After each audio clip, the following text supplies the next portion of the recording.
Hello, listeners. Today I am joined by Esra. So Esra's going to introduce herself in a minute, but actually she doesn't know I'm going to do this. But we were just speaking about our own backgrounds, personally coming from many different cultures, and our families coming from all over the world. And I think it's just an interesting thing to share about Esra that I mean, we're going to speak about this more when we go into your experience, but I think it's interesting to share because whatever. I'm just going to tease it with that actually and let Esra introduce herself before I dive into the podcast. Esra, please introduce yourself. Thank you for this invitation. It's really nice to be here with you, and it's really nice to get to know about your services. I really wonder about that. I'm quite interested for that, and also for this recording. So, I'm Esra Goksel from Istanbul. I have spent many years in Istanbul, but traveled through many locations, maybe 10 plus countries until now.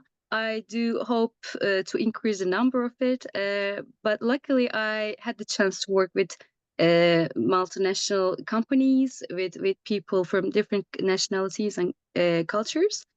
So today I'm here to discuss, to present myself and to discuss about my way until now. So quite nice to be here with you. Maybe as a quick introduction, I can summarize my background. I hold plus 10 years of experience, 5 of which were spent as executive researcher. So I was a headhunter, giving service to different corporates, most multinationals, for their senior manager or C-level positions mostly. I was quite into working with engineers, which shaped my career maybe from the beginning onwards. And the rest of 5+ years were spent in a more generalist way. We call it as generalist in HR language, meaning that you are responsible not only recruitment but also every staff that you can experience with people as an HR account manager. So for this over 5 years of experience, I can say that it equipped me with many expertise, including talent management, performance management, learning and development, leadership development, training, so on and so forth. So also the legal issues and also international HR account management. I hold also a PhD in organizational behavior, which really equipped me with analytics part and also some theoretical background for assessing and developing talents and leaders, and creating some systems related with the culture, so on and so forth. So yeah, this is all about me in a nutshell. Thanks so much for sharing. And the big thing that I think is coming across, and I know we obviously had this conversation before. Mm-hmm. For me, when I spoke with you, I was very impressed by like your diversity of experience. And I think this episode is going to be really interesting for anyone who Mm-hmm. is was entering into a career and thinking like, where do I want to start? Where do I want to sit? What do I want to explore? Because I think Mm-hmm. that balance. So firstly, you've obviously got the theoretical experience and the theory and the studies. Secondly, you've got the multinational experience, and also Mm-hmm. you've got the startup and scale-up experience. So you've worked with different teams with Mm-hmm. different projects. You started in headhunting and how your Mm-hmm. career has evolved. So I just want to make that point to anyone listening that this is going to be a great episode if you are thinking about where you want to sit in the HR field, Mm-hmm. whether you want Mm-hmm. to enter the HR field, or what Mm-hmm. HR talent you want to attract, let's say. So Mm-hmm. Mm-hmm. for that. And that's why Mm-hmm. even I mentioned at the beginning, the diversity of your background, diversity of my background, Mm-hmm. like culturally, but also I think Yeah. experience-wise, that's what stood out for me. Yeah. You've got a wide knowledge of the industries and what works. So could you share a little bit about Mm-hmm. what you've learned or what that's been like or what's driven your career path? Yeah. Thank you for this question. I think it's really central for one's own journey. Whether you are a senior person, whether you are a junior person, it really doesn't matter, because you are on the way to explore yourself, to explore the things that you haven't yet encountered with. Even you have these experiences throughout your career, even though you're a senior person. So it's really a unique question for one's life. For me, I mean, while exploring my passion, by the way, I will also get included in research in Harvard Business School. a scholar there is working on passion. So I'm really wondering about the rest of the story and the outcome of this research. But before our conversation with him, I already, and after our talk with you, I already tried to explore what happened to me. I mean, when I was trying to carve my way out in my career. Firstly, of course, it's a topic of passion, so you have to know about your strengths, weaknesses. At least you have to be aware. I won't say no, but at least have the awareness of the areas that really motivates you, that really thrills you while working on something. So passion is a really important component of that. But besides, before exploring your passion, you generally what happens in life is that you are kicked out of your comfort zone. So you have to, in a way, explore your passion because you are, in a way, you automatically select something and you go on that way. But in the midst of the road, there are some challenges that makes you go to different directions. So being out of the comfort zone or having experienced low ups and downs, but general downs, really triggers you to explore some other things about yourself. In the beginning of my career, in the first 2 years, I can say maybe 3 years even, I was wondering whether I'm a suitable candidate for marketing related roles or marketing communication related roles, even sales. I really tried it. Um, the most important thing at that time that I was putting too much emphasis on the branding of the company, not myself, not my own motivations. But branding was really important, and that time, marketing was a hot topic for new grads. I mean, this is my time's story. I don't know, it can differ, but I'm sure that there are still other hot topics other than marketing. But still, I mean, people have some general inclinations towards same areas without knowing themselves. So that it happened to me as well. I worked in a Henkel, for example, in marketing department, but I saw that I was not a good fit for being a marketing manager, I mean, futures marketing manager role. Or I worked in Turkcell as sales potential representative or account manager, let's say. And sales was absolutely not a thing for me as well. So I opted out some other options before myself, Yeah. before having my way on HR. So spending 3 years as such, and after having this 3 years for myself to explore myself, I found my way accidentally while I was working in Ipsos company. I was having interviews with the customers. Still, I was in the marketing field, I can say at that time. But I explored that while having the interviews with the customers for the products, not for the positions. I thought by myself that okay, I'm a good fit for having such interviews, but for it should be not for the marketing, but for the HR expertise. I said to myself. So after 2 years, I found myself in recruitment. This was the beginning. So I think it's so great. Thank you for sharing. And you and I discussed this, where it's like it's okay to be influenced by other people as you start, but it's Yeah. also okay to leave. And you and I both had, I mean, I told you my story when I knew I Mhm. was going to leave a company, and a friend said to me, "You have to be there 2 years before you can leave." And I was like, "But I know that I don't want to be here, so why would I stay?" And she Mhm. said, "Well, because of your CV." And that's something I'm sure Yeah. this is of experience. And that's what I loved about your experience too, Mhm. was you Mhm. were saying like, oh, let me stay in this for 5 years so it looks good on Mhm. my CV. You were saying, this is Mhm. not right for me. What do I want to test next? And then this is Mhm. right for me. Okay, what do I want to test next? And I Yeah. think that's why you found something that you are genuinely passionate about. You spoke about passion earlier because Mhm. you are willing to say, okay, it's not this. What is it? Yeah. Yeah, exactly. So first, you have to be okay with experiencing downs in the ups and downs journey. Second, you have to be kicked off out of your comfort zone, and you have to experience the dark side of your dreams, because it's always about following your dreams and experiencing that it's not the way that you dreamed about, like you dreamed about. So this was the beginning, but then I remember our previous conversation, and it made me remember that upon this 3 years,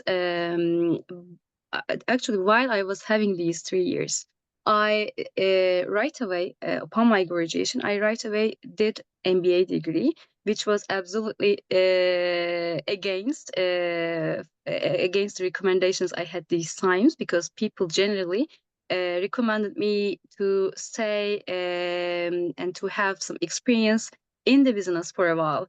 And then upon these years of experience, maybe 5 years of experience, or even 10 years of experience, they recommended me to have an MBA on top. But it was not the thing for me. I really didn't feel that I was really equipped for the business itself, because I was a sociology graduate, and I really needed that feel. I mean, I sensed that feeling. I had that feeling that I should be completing my MBA right away. I mean, as soon as possible.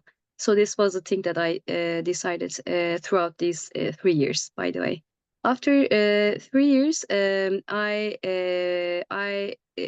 began to work in an area that I was almost sure that I will be successful at. I mean, conducting interviews. So it was the name under HR was recruitment or recruiter roles.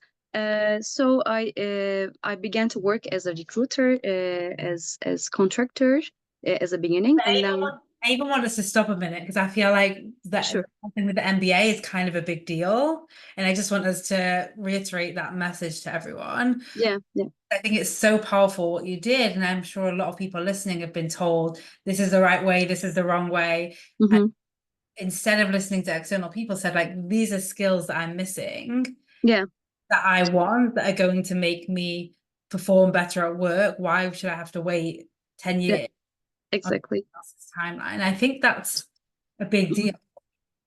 Exactly, exactly. And it's really something that requires you to be courageous. I mean, it's really hard to go towards different direction, maybe opposite direction that people are telling to you.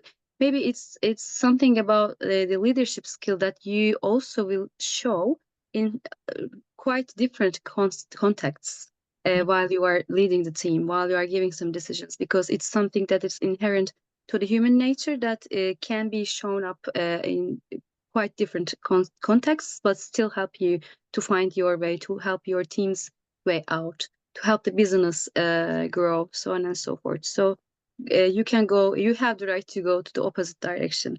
Of course, I mean, it doesn't mean that we don't listen people, we don't take the no's, we don't get conclusions of our senior people. That really doesn't mean that. But still, at the end of the day, you are the only one to decide your own way, to know yourself best.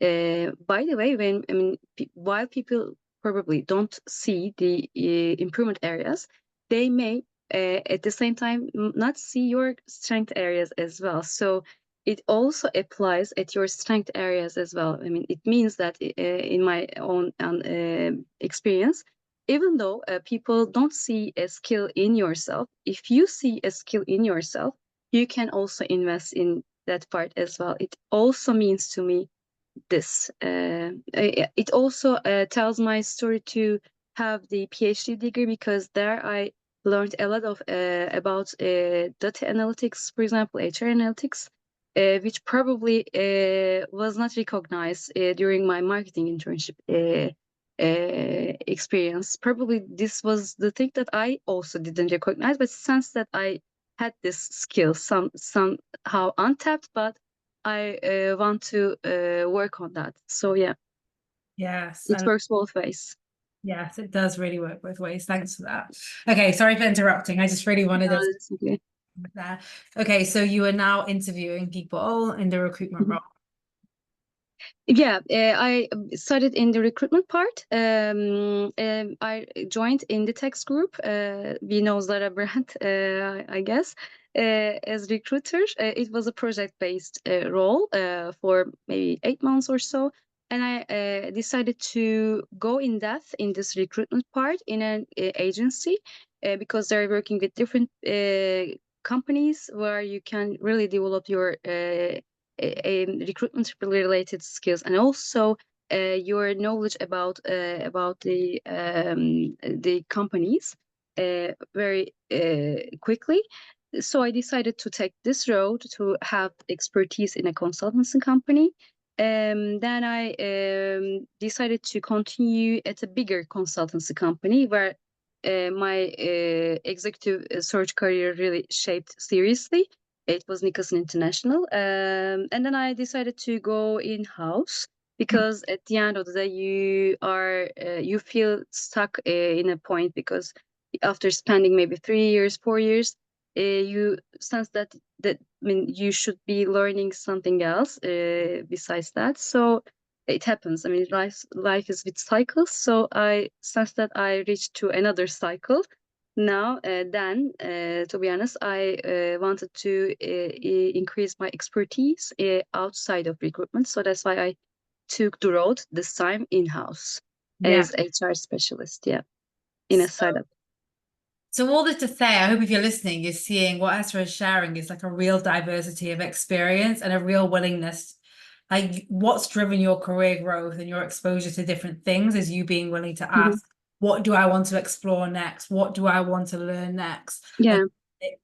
that you valued your own exploration above, external checkboxes or Hmm. external narratives or anything that you've been told. And I think that's something very powerful for people listening to think about. So Hmm. given that you've had, I mean, this wide range of experience Hmm. across, I mean, I didn't even know about the agencies from when we last spoke, so that's even, Hmm. given you've had this wide range of experience, what are something that people should be considering when they are asking themselves, what do I want to explore next? Or what is the right thing for me? Or what do I want to do? Hmm. Where do I even start in terms of a Hmm. people world? Well, I mean, the bigger percentage when we talk about learning, the bigger percentage comes from experience, to be honest. I mean, in my PhD thesis, by the way, learning is divided through learning from. I mean, I used a scale that takes learning from different angles. One is from learning from peers, the other is learning from supervisors, and the other was learning from experiences and errors and trials.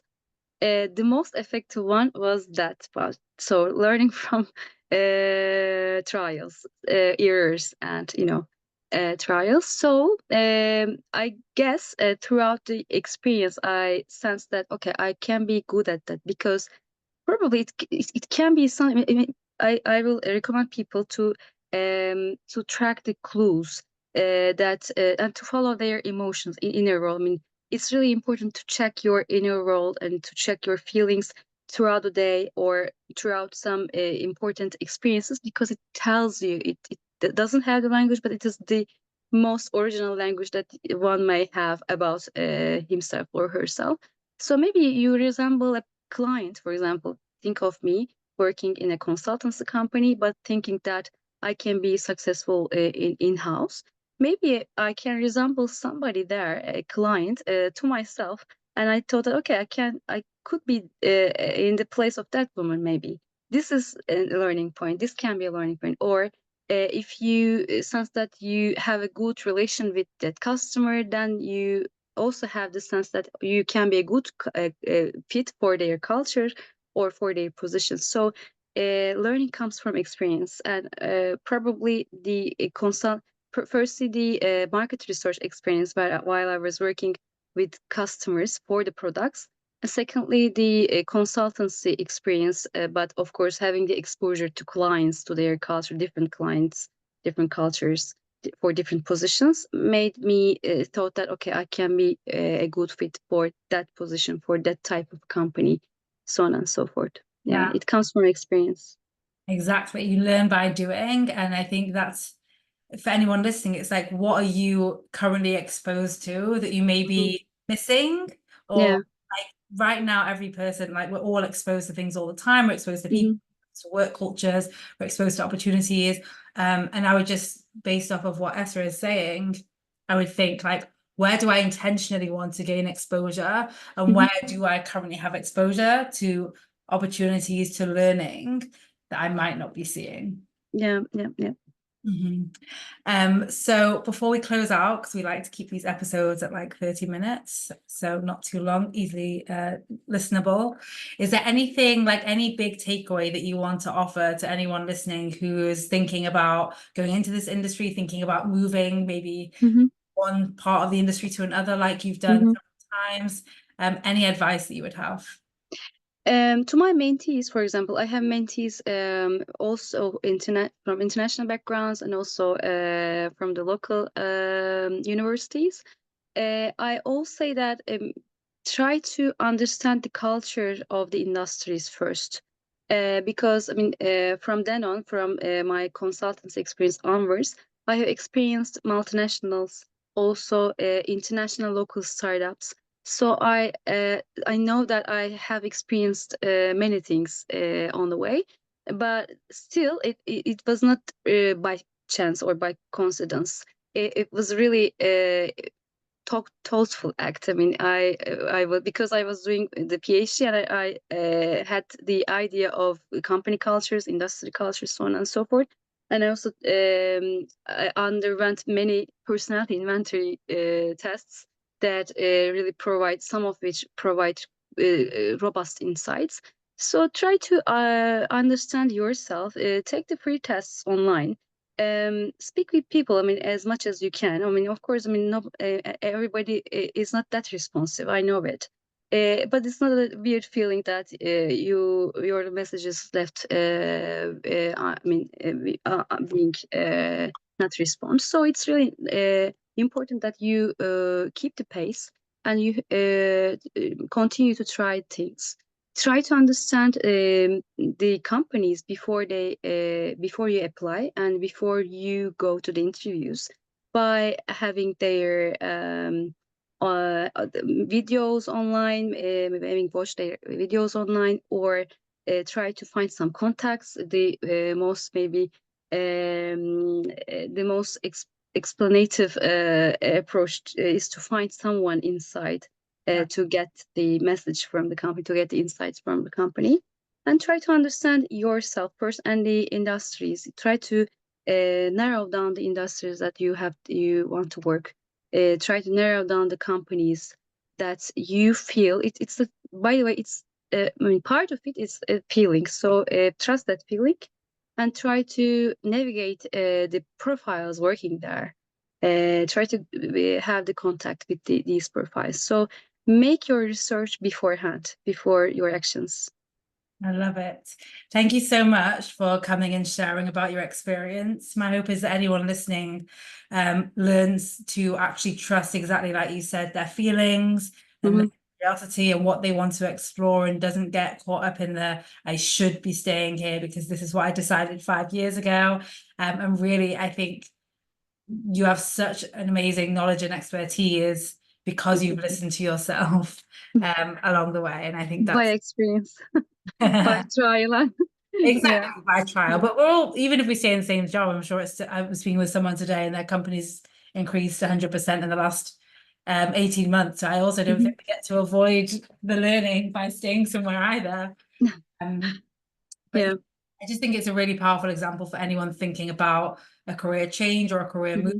career start, to know there actually are all these different options, and there Yeah. are, you know, just to keep going and exploring. And I just found your story very inspirational for that. So thank you for sharing. Thanks for asking. And you have to always be on the look for options. I mean, it's really important, the thing that you said. Really, is quite relatable for me as well, because people in the times of downs, especially, feel optionless, helpless and hopeless, of course.